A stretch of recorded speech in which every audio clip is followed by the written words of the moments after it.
Welcome to the National Iron and Steel Heritage Museum. Thank you for joining us tonight. I'm Jim Ziegler, the Executive Director here, filling in for Scott Houston, our President, who had emergency dental surgery this afternoon. He said if he can get near a computer, he will join us in a bit. We'll see. Anyway, in the meantime, I'd just like to welcome you to our Women's History Month panel discussion. We're joined by the ladies from the steel plant, who you see on your screen, worked in various departments, and we'll have them introduce themselves, what they did, and when they were hired and how that process worked. So without further ado, why don't we kick it off? On my screen, Joanne's next to me, so I'll just pass the mic to Joanne, and then you can pass it on. Okay, great. Well, thank you everybody for joining tonight. So my name's Joanne Volker, and I'm retired. I didn't retire from Lukens. I retired from Vanguard after 25 years, and I now operate a lavender farm in Coatesville. And I started at Lukens in 1978 as a computer programmer. I remember Blaine Clemens hiring me, I believe.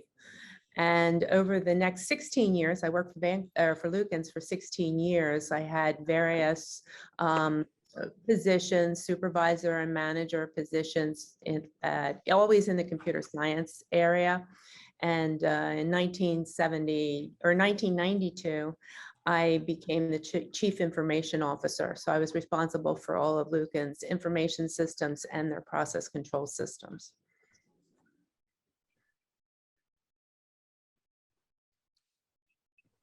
Lois? Hi, I'm Lois Sullivan Hinderling. I just retired this week, or actually the official day is next week, after 48 years. Whoa, I congratulations. started 1974, and back in those days, I was in high school.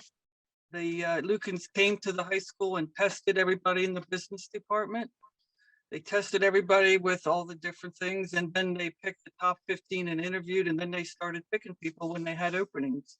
So I actually started before I graduated high school, and been there all these years, so I was lucky. I'm in the quality control department, and you know, that's where I was the whole time. Thank you. Nicole? Yes. Sorry, I got distracted. Wait a minute. My cat. I'm sorry. Hold on one second. I lost it. I'm just discussing my experience with steel, or hello? Yes, Yeah, we're here. Everybody froze. I'm sorry. I'm doing it. So I'm just discussing my experience with steel, correct? What did you do? What division were you in? And I'm currently in sales and marketing. I'm in the Coatesville division. I work with the plate side. So I handle a lot of military, a lot of government, the making of the submarines, the making of the there's an EMALS project, as they call it. It's building the magnetic releases of the jets on the fighter ships. That's pretty much the side that we handle. We do the heavy plate, the heavy gauge here at Coatesville, your military, your Navy. You know, I come from, you know, I'm the one that produces it. My father was the one that would make it out there in the melt shop, and, you know, on and on and on, great grands and everybody. So I came with that knowledge. I looked up, I had a little bit of knowledge from hearing the chatter of work talk at home to what I was getting into. So that's pretty much what we do. great, thank you. Mm-hmm. Clotilda? Hi, I'm Clotilda Ferguson. My background started in steel making when I was at Worthington Steel, which is now Wave, which is located in Maryland. I had 14 years there, 17 years now here at Cleveland Cliffs, it went through many names. When I started here in Coatesville, I started in NAV with Mr. Kaufman, who, God rest his soul, Jim Kaufman. So when I started out, I was gas cutting. And to this day, now I'm a shift manager, and now I'm a shift manager in heating and refractory. So altogether, with my years of experience now, I'm at 31 years of still making light gauge and heavy gauge. Nice, Wow. nice. Mhm. And last but not least, Deb. Deb Kelleher. I started out here in Coatesville actually as a temp. I was brought in to work for the maintenance manager up in the administration building. And it was supposed to be just a 6-week to 6-month job. And after 3 months, he hired me. And 25 years later, I'm still here. I've survived, as everybody has said, all the different companies that have come and gone since Lucan's. I'm still in the maintenance department. Actually, I'm working in the plant, and I'm just taking care of all the needs out here in the plant for all of the different managers. Thank you, Deb. I gotta say Yes. that you do help me out. Appreciate it. You're welcome. Well, that was great. Thank you, ladies, for getting us kicked off. And again, we'll just go around. And as Sam had mentioned, you don't have to, you can pick up on what someone says if it strikes a thought for you. So one of the questions we thought it would be to talk about anything memorable about your hiring experience at the plant, at the company. And you can just jump in. I can start. You mentioned about Scott having dental surgery today.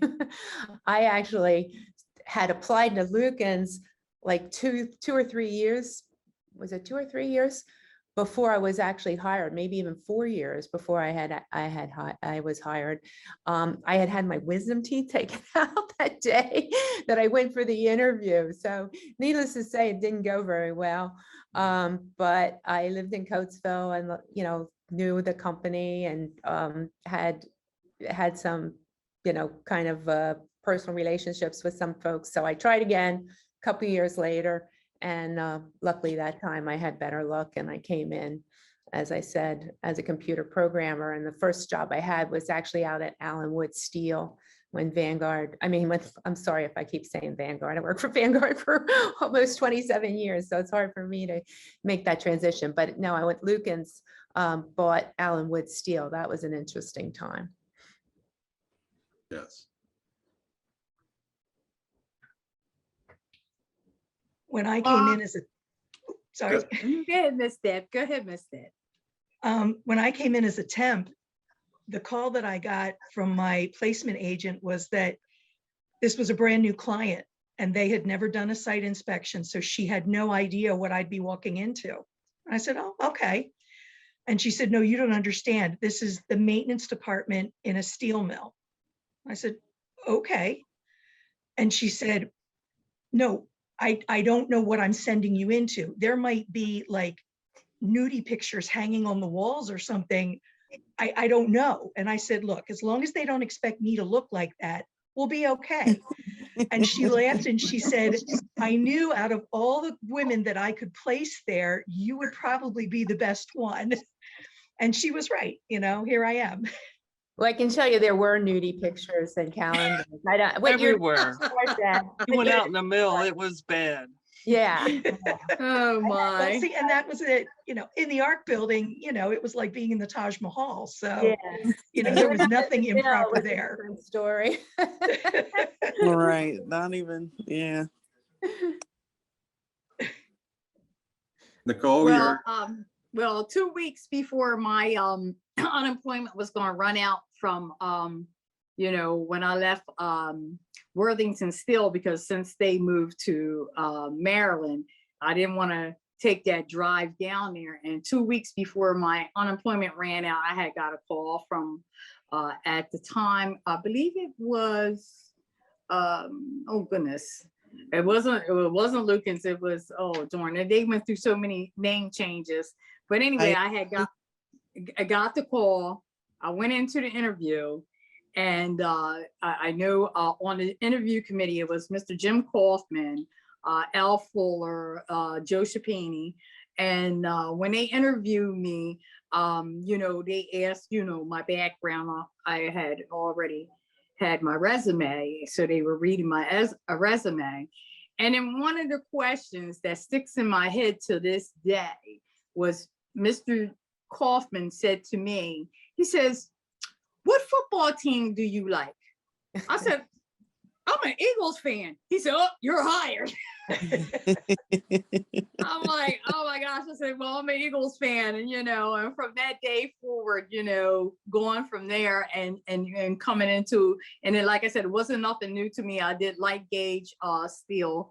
And then, they explained to me that, oh, well, the steel here is, we do heavy gauge steel and we do conversion. We do all kind of different things here. So, to start you out, you're going to have to start from, level 1 or whatever. But the thing about was, it was a blessing.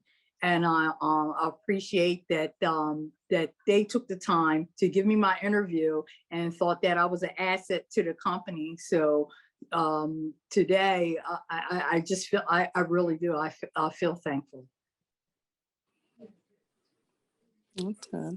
My interview process was, it was pretty, I always tell people it was easy. I know it's a lot more difficult now, but I actually lucked up, and my mother, she had asked me, she's actually handles HR for the mill for the union, but she said, "Hey, I think they're hiring in the corporate area.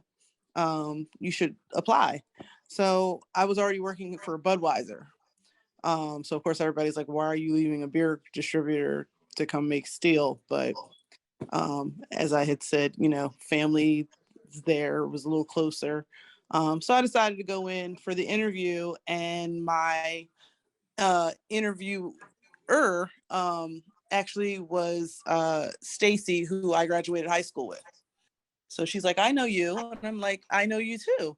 And so she just sat down. She's like, "Okay, I have to ask you the basics, name, last job, why you're here. Okay, fine. Okay, fine. How have you been? Do you have any kids?" That ended up being our interview until I had to go to the second phase. But yeah, so that was pretty cool to end up being with somebody I graduated with. It made the interview process a little smoother for me. So it doesn't sound like any of you had a difficult time in your interview process. So that's good. Can you recall anything memorable about your work experience? Anything of particular interest? Tons. I'll just say, I mentioned that I was down at Allenwood Steel when Lukens first bought Allenwood, and I was working with Bob Shaw, who was charged with bringing that plant up online. And I was the computer programmer who was going to write the charge paper for the mill and all the instructions for how to make the steel. And the one thing I remember about that, which was really weird, was the people in Allenwood, when they left that steel company, they just left all their stuff. All the lockers were full with their jackets and their lunches. And, it was just like an eerie feeling. All these people had worked there one day and the next day they were gone. So, that was a great experience, though. It was kind of very rewarding when the mill finally came up and was running. And, I got a chance to really understand all the issues that surround, getting a mill like that had been shut down and abandoned, and get it back up and operating. I guess that was called was it just called the 110-inch mill, or was it called Phoenixville after that? Or I guess it was just called the 110.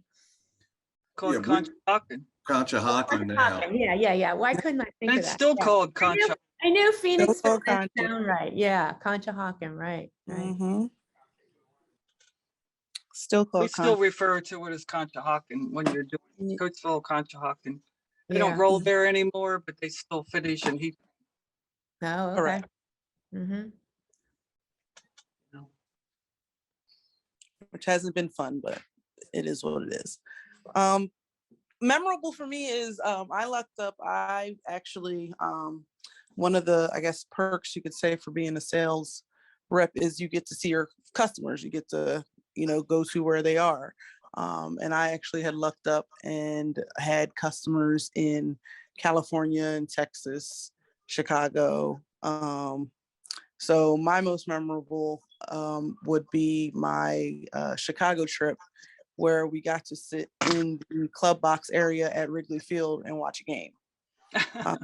So that was fun. And I got to, we were hosting one of my accounts, EMJ as I call it. And, they had a nice spread and everybody's having fun and the waiters are coming in, and I had this nice blue and white striped shirt on and these nice white jeans and my white sneakers, and proceeded to try to squeeze barbecue sauce on something, and the entire bottle exploded all over me, all over the kids of some of my people that I work with. So they didn't have too much problem with it. They helped clean me off, which was embarrassing, but I was able to save my sneakers. Somebody had a Tide pen, but I would say that was most memorable is being able to go out and visit the customers. And I've never been to Wrigley Field, so that was pretty cool. So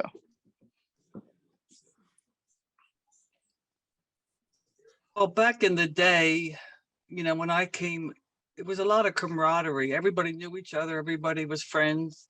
There was a lot of activities together. They had a lot of sporting leagues, bowling, tennis, volleyball. So you got to know everybody, and they were your friends. There was a lot of people, and that was what it was. It was like a big family. That way Yeah. for many, many years. Yeah, During the true. 80s, there was a lot of layoffs, and so there was a lot of less people and less, but everybody was still your friends. Yeah, I remember that too, more so than later, I kind of attributed that we were all younger. It was before we had families and we had. Well, more that's true time. too, but there was people of all ages. There were so many people. Yeah, I remember when I started, I was 17. What did I know? I was just a kid. And yet everybody of every age, two older ladies, they became good friends. It didn't matter what your age was, you were still friends with everybody. Big family for many, many years. yeah. One of the worst things was when I worked in the Strode Avenue office building, and then one of the worst things was when it flooded in 1979. Remember that, Sharon? Yeah, it was awful. Fortunately, they were already starting to build the ark, moved into there. But after the flood and before we moved, there's a lot of rats and snakes coming up. So Jiminy Crickets. it was pretty hard. It was worse than in the plant for a while. well, if it's any comfort, the Ark building still floods. So I know it was bad. I saw it. They finally put some new carpet in after we all these. finally got new carpet. Yes, on one side. 1979, that carpet's been there. We could tell. Yeah.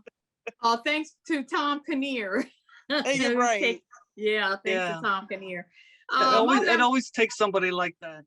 Yeah. My memorable moment, and this is crazy because I believe as Miss McNeil just brought up about a sporting thing.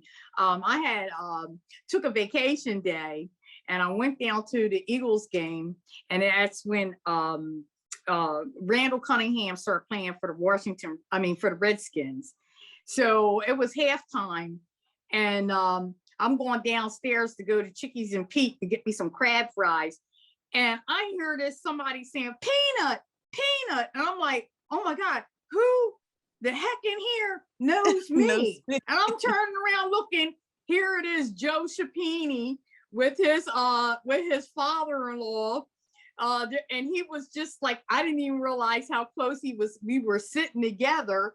So, but no, Joe, let me tell you, Joe, he calls at the time, it was Mike Farts in charge of quality, was my boss.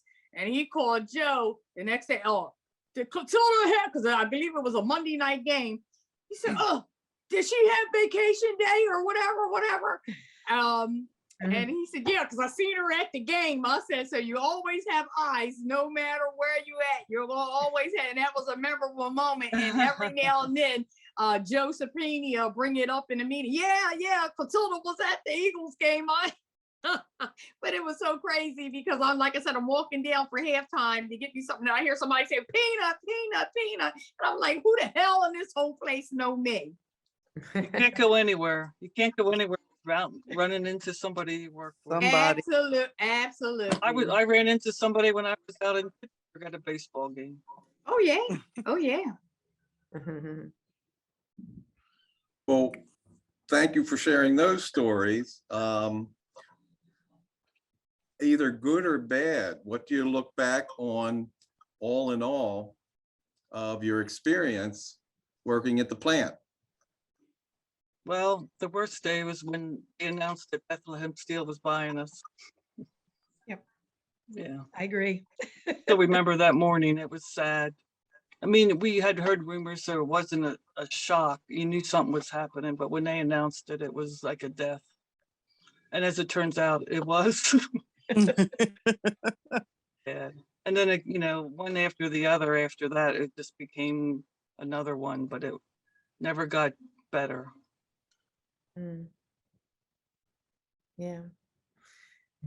Well, I left before Bethlehem bought Lukens, but I remember how much it changed over the years I was there. I was there for 16 years, and I think we had like 11 presidents during that time. And like the late 80s, I don't know if you guys remember, but it was like fashionable to diversify. So Lukens went and bought other companies. We had Encote in Houston and Ludlow Sailor and Flexolite in St. Louis and, other companies, and one in Canada. And my job at that time was to travel around to all these other companies and help them put the computer systems in. And for the most part, it was a great experience. It was a chance to travel. But one sort of negative experience I'll share was when I was working with Canadian Lukens and was putting in a computer system. And granted, like whenever you put in new computer systems, they're really disruptive. There's always bugs. It takes longer than you think. And the controller up there was not too happy about us coming in and wanting to change their systems. So here I am up there in Canada, and I've got 3 strikes against me. I'm from corporate, I'm an American, and I'm a woman. And the controller there actually got frustrated and said to me, why don't you go home and make babies? Oh my. Oh my. And that still sticks in my mind, of all the years I worked there, and lots of different great experiences. That's the only really bad experience. I found that people I worked for at Lukens, and I appreciate it even more so when I left, the men. I work for the men. I work for Fred Smith, and I work for Bob Shaw. And towards the end, like right before I left, I think I was working for Bill Biebel. I worked for years for Jim Greenlaw from Maine. In fact, I just talked to Jim a month ago. He called me. He's like 92 or 94, he said. And he just felt compelled to kind of reach out to Fred Smith and to myself and to Mitch Cheney, who work with us. But in all those years, I mean, the men I work with were just absolutely fabulous gentlemen. And I always attribute to the fact that they had gone to a lot of them had gone to West Point or to Annapolis. They had that military background, very well organized, great leaders. And after I left Lukens, I worked for a while, for a long while for Vanguard, but few people there had come off of Wall Street. And it was like you know, totally more tough environment. But, you know, it was a great experience for me.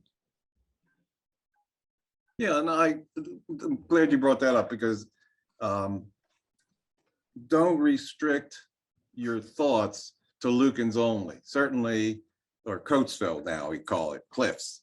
But you know, your work experiences, whether it's at Worthington or some other company, this is Women's History Month. So the experiences we're talking about, or we're not trying to, you know, fetch any answers out of you, but just your general work experiences, including here at the steel company. So whoever would like to go next, now that I broke the chain. Well, with my work experience, you know, I always, and I still do from this day, have different people come to me like, oh, how could you go from hourly to salary, which was my choice. But the thing about it is that, you know, I negotiated contracts when I was with Worthington. I was on that committee when I was hourly. But my thing about, for me, and like I always tell my coworkers, I said, this is a choice because that's who we are. We're all different individuals in this company, and we make decisions that's best for us. And at that time, I thought, you know, and I still do, it was the best decision that I made. And the thing about it, you know, now that I'm salary, you know, you have different issues. You're dealing with everyone's issues from day in, day out. And even, you know, even with on the management side, you know, I had my issues with that also. But the thing about it, I wouldn't turn back and change. And, you know, they're like, oh, well, you should, you know, go back, and which I wouldn't. But I'm older now and I know what's best for me. And like I said, no matter what side you're on, you're going to have, it's like a roller coaster ride. You may have your ups, you may have your downs, you may have this curve, you may have this turn. But at the end of the day, the decision I had to make for myself, I'm happy with it. And no matter where you're at, I don't care if you work in a pie factory, a donut shop, you're going to always have issues regardless with your co-workers, management. But at the end of the day, if you can come together and agree, or sometimes you're going to agree to disagree, then that's what it's all about. As long as, you know, you respect one another. Yeah, that's good. I agree. That was good. I agree. I agree, and I'm so appreciative that the young people don't have some of the things that was happening in the past, where women weren't equally treated with pay, with jobs. You don't see that anymore, which is great. But there was a time when Really? say, you know, they shouldn't be here. They need to be home working. They shouldn't be home having babies. They shouldn't be working. Time when I was doing a job that a man did, and I didn't get paid nearly like he did. You know, it takes, and that was the way it was. Not that it was good. So it doesn't happen like that nearly as much as it used to. So, which is wonderful. So the young people, like you people, don't even see that. But that Right. was, I don't know that it's totally changed. I mean, no, it's not totally. And I'm sure, Here- I'm I'm not always saying surprised that you hear it like was about bad. actors and actresses, how much Yeah, discrimination there is in exactly. that field But where, it was bad. Like you didn't even have opportunities. I mean, Yeah. and there was a lot of discrimination and sexual. I would say it's more. I would say it was more blatant than it Well, is. yeah, because it was accepted. It was Right. I would say that. You know, you kind of still see that. You can tell. You know, it's. but it said was without bad being before. said. Yeah. It's more of a said without being said now. Type of deal. I think, you know, as women, we still have to prove ourselves more. We have to, you know, show that we are tolerable of more, or, you know, try to take a back seat, you know, be the assistant before you're actually the manager. There was a time when you didn't even have that opportunity. Right. Right. So It's definitely better. I would say like it's better than what, you know, you guys have experienced. Hats off to you ladies for still, you know, persevering through that. And making a way for me. You know, I've only been in the company for 5 years. So, you know, you guys went through some things that, you know, caused enough change, excuse me, enough change for me to be able to be there and, you know, it be manageable. That's what's wonderful about it. Yeah. And that's a good thing. Well, wait a minute, hold on. Well, I noticed the lady said something about y'all young ladies. Wait a minute, I'm almost knocking on 60 years old. You didn't have as many years in the plant. That's all. Yeah, Right. I'm trying to wrap up my time, and I'm just trying to get, you know. I'm sure years you've go seen a by lot quick. too. Yeah, I hear you. I hear you. Yep, you probably saw more than me. Oh my, yeah, and you know, as time know, because in this environment, you have the older guys that set in their ways, that been there for like, you got some that been there 40, 50 years, and they're still set in their ways. And then when you have a woman come in, and no matter what position you hold in that company, they look at you differently, and they do. They look at you differently, but they will give you respect. But if you are a go-getter, I mean, sometimes they'll give you a little hard time, but the thing about it, if you're a go-getter and they see that, oh, okay, she a worker, then, you know, it's smooth sailing. But you know what, at the end of the day, you're still a woman in a man's environment, really. And when you're in a man's environment, the tone is going to be a little different, but at the end of the day, you got to remind them, I'm still a woman. You wouldn't want your wife or your daughter to be disrespected. So please respect me. And that's true. And then most of overall, I would say there is respect. There's always respect. Yeah. Yeah, I've only ever had problems with one guy. And, you know, it takes a lot to get me really mad. And there was one time I had a brand new pickup truck. It was less than 24 hours old. And I'm sitting here and I'm working. And all of a sudden I see my truck bouncing and I'm thinking, are we having an earthquake? What's going on? And one of the foremen was outside bouncing on the bumper of my truck. And I got up and I hit the doors to go outside. And I had 2 salaried foremen pulling against me to keep me from killing him because they said, you weren't going to cut him any slack. You were going to take whatever punishment came. You were going to kill him. And it's like, would you have done that if it had been any of the guys' brand new truck?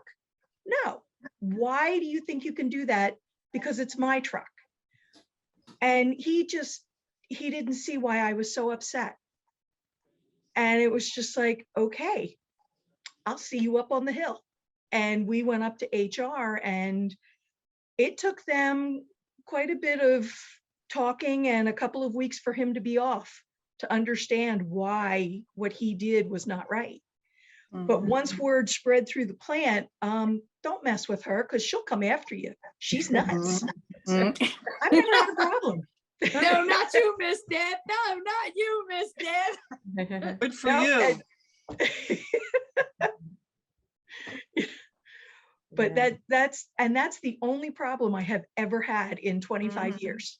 And I don't know to this day whatever possessed him to, you know, why would you deliberately vandalize somebody else's property? Yeah. So that is interesting. I can't answer you that from the man's point of view. It just sounds like it's stupid, but anyway.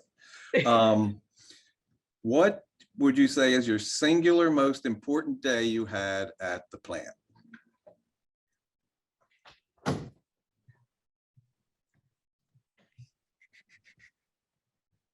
Assuming you had good days. I would say my most I think my best day was when I had my supervisor, Mr. Jim James Kaufman. I was an inspector at the time at NAB, and he came out there. He opened the door, and he was that type of man. Clotilda, come here, please. That's how he would talk. I mean, it wasn't like, oh, come here. Clotilda, come here, please. Come in my office. So I went in his office. He said, have a seat. I said, yes, Mr. Jim. I said, what's going on? Did I do something? He said, no.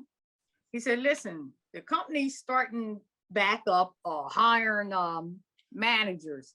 And he said, I've been looking at you for a while and I see how you work. So he said, the thing about it is, I want to give you the opportunity. He goes, I want you to go home and think about it and think, would you want to come on the management side? And he said, now, if you do, you're going to have to go through a process and you're going to have to get interviews and it's just going to be a change. So I'm just letting you know. But he said, looking at your work ethics, I see that you can do this job. Because when I started there, of course, you know, when you start there, I was gas cutting in Green and Neal, NAB 26. I ran crane. I laid out. I did what else did I do? SOT. So he said, I think it's time. And they used to call me the traveling inspector because I would inspect all throughout the mill. I worked at the test lab for a little while. So I was all over the plant. The only part I never got to work in was the melt shop, thank goodness. But when he gave me that opportunity and I talked about it with my family, I said, you know, I don't know if I should, you know, do this transition or whatever. But they, you know, the kids are like, oh, Mom, you know how you are. You like change, and change is good. So it worked out for me, and that was one of my best times when my supervisor felt as if, and he felt that way, and it was other ones that, you know, looked at my work ethics, and so it did work out for me. That's good. Any other singular important days, Joanne? There were so many. It's really hard.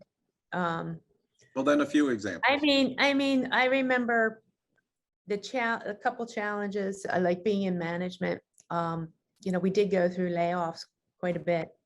And, you know, I was in a position many times where I had to lay people off, and those were tough, very tough days, you know, people who were coworkers, and, you know, the decision process for how, you know, people were selected was different depending on the different times we went through this, and was, you know, quite a bit. I remember one time it was like kind of embarrassing. I don't know why this happened the way it did, but it was my birthday and there were like birthday decorations there that people had put in there. And then I had to like lay people off on that day. That was not a good day. So those were some of the things, you know, Lukens at the time when I was there, when I got promoted to being, you know, in top management, they had a executive dining room, which, you know, just to think that there's an executive dining room is kind of something crazy. You know, those things just don't exist anymore, I don't think. But I was like the only woman in the executive dining room, and that was really an awkward time for me because obviously before I walked in the door, their conversations were a lot different every day. And there was still a lot of sports talk and a lot of health talk and kid talk that, you know, made me lots of times feel uncomfortable, but I'm sure they had to change their conversation pretty dramatically from when I walked in there. And I think when Van Sant came in right after that, he got rid of all that. He got rid of all the fancy, you know, parking spaces and the executive dining room to create more of a equal, you know, environment. But a lot of change over the years, you know. There was a time when I went to work every day on a jet when I was working over in Washington Steel, and I'd go to Coatesville Airport and go out there, work, and come back that day. And it sounds glamorous, but those little jets scared the heck out of me. And every time I got in there, I'm like, please God, please let me just make it back home this one time for my kids' Christmas or something like that. Because, you know, I personally was scared to death every time I was in that little Lucan's jet.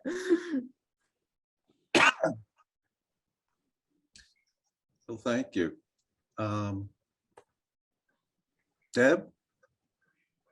I think for me, one of the most memorable days was the day that they brought the steel from the World Trade Center home. Yeah.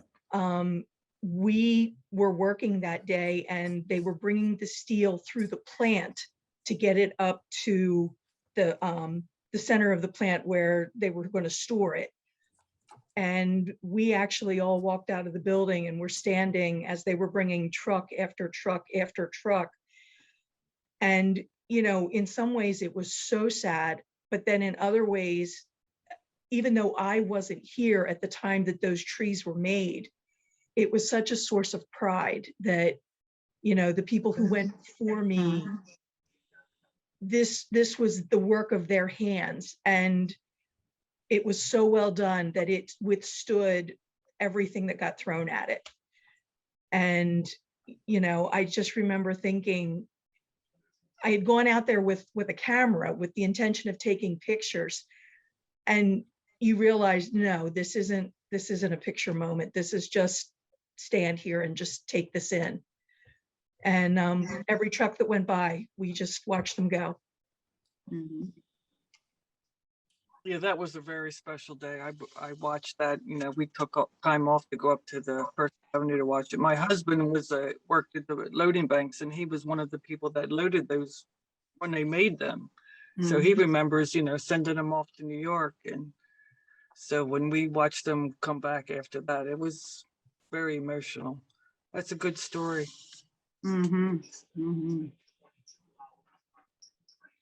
There's so many things over the years, it's hard to remember everything. Yeah. And I can't think of any one day, but one of the best times was when the strike was over and we got to go back to normal.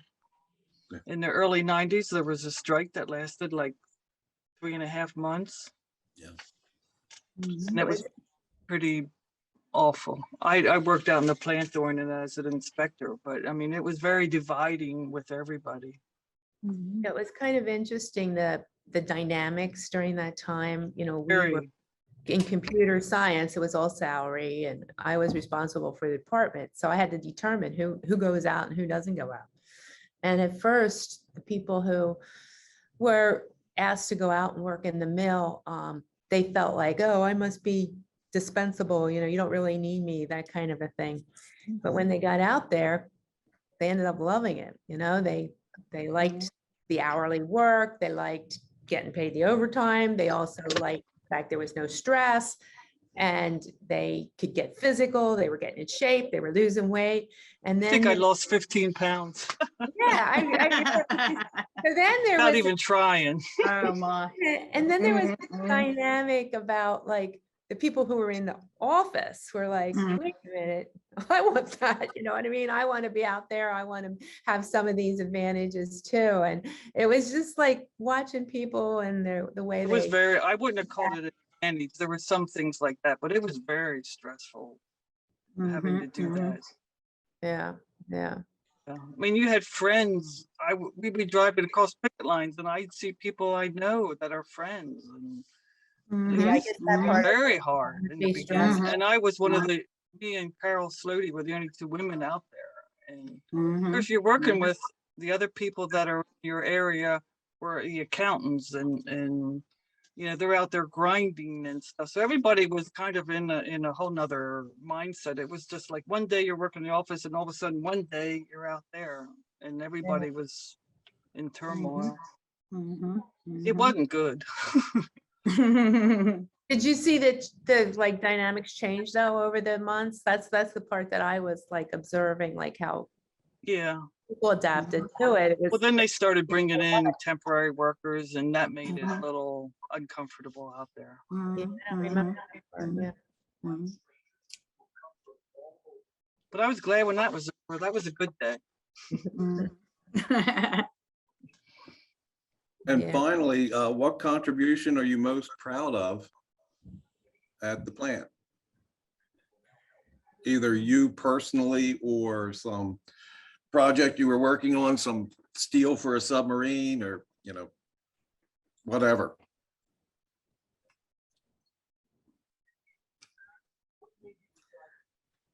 Well, as an older woman, I mean, when I was young enough to join the service, they didn't take women. You could only go in as either a nurse or a secretary or something like that. You couldn't go in and actually fight. So at this point, to be making the steel that's going into the armaments and the decking plates and all of that kind of stuff, Mhm. it makes you feel like, okay, I'm doing my part, you know? Just something simple like that. Yeah, for me, it was probably the first jobs I had the first couple of years was writing the charge papers for the mill and really understanding how the steel was made. And, you know, when you looked at the order, what needed to figuring out what needed to be heat treated and how many times they need to go back and forth in the roller and things like that. That was really, you know, very, very memorable. And, you know, I learned a ton, and I always loved manufacturing. It was really very interesting. Mhm. I think what I can say is when I was an inspector, my son was in Marines down there in Paris Island.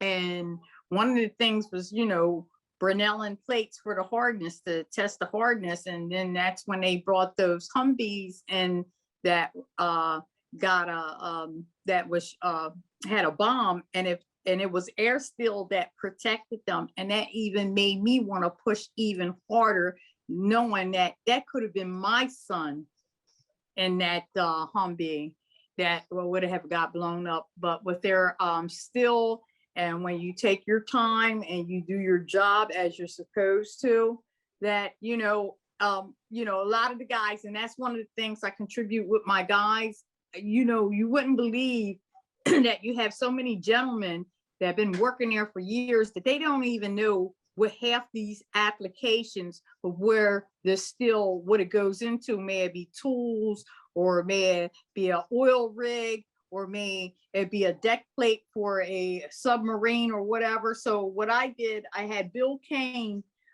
take pictures, like the Tappan Zee Bridge. So what I did throughout the different offices, I put pictures of what we make, what the application at the end becomes. So, you know, that they don't come to work and say, oh, I'm just rolling steel, or I'm doing the finishing, and I just see a plate, or or a slab, or an ingot. This is what the end product is. So they have pictures in all their offices, and that's what I had Bill Kane, and I went and bought frames and put the pictures up in their office, so each and every day they can see, this is what I do every day. This is the end product. This is what it is. That's really cool. I remember. Yeah, when- that's so important. Yeah, I remember when Spun Heads was there. I mean, I wasn't involved with that at all, but that was just so cool. The way watching them spinning the, you know, plates that make the, like, I guess the front of nuclear submarines. It was cool.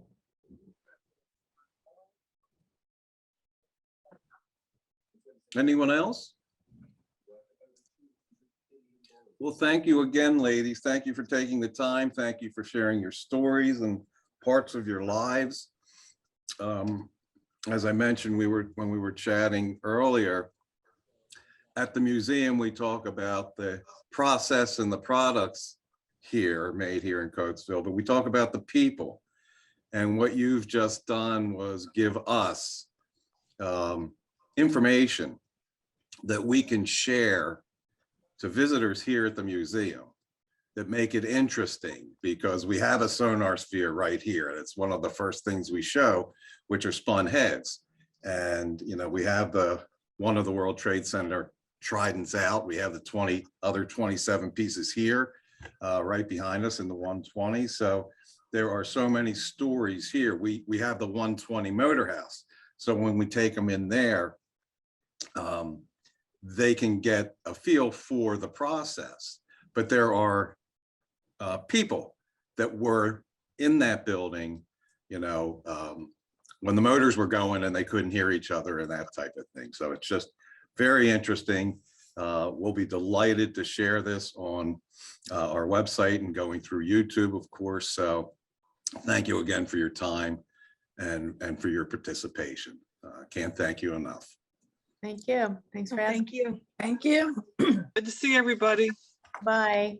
Goodbye. Congratulations Good night. on your retirement, Lois. Thanks, Joanne. It's good to see you again. You too. So ladies and gentlemen of the audience, that was a Women's History Month panel, very enjoyable. So we were delighted to have such interesting people share their interesting stories. So thank you for joining us. And that's the last lecture of the spring. We have the Rebecca Lukens Award coming up. This is Women's History Month. We'll make the announcement of the recipient in a week or so for 2022. And then we'll have tours, lots of tours, and you're welcome to come anytime. We like to do our guided tours at 10:30 and 1:30. And I think you'll enjoy what you'll see at the museum. So thank you again for joining us for Women's History Month.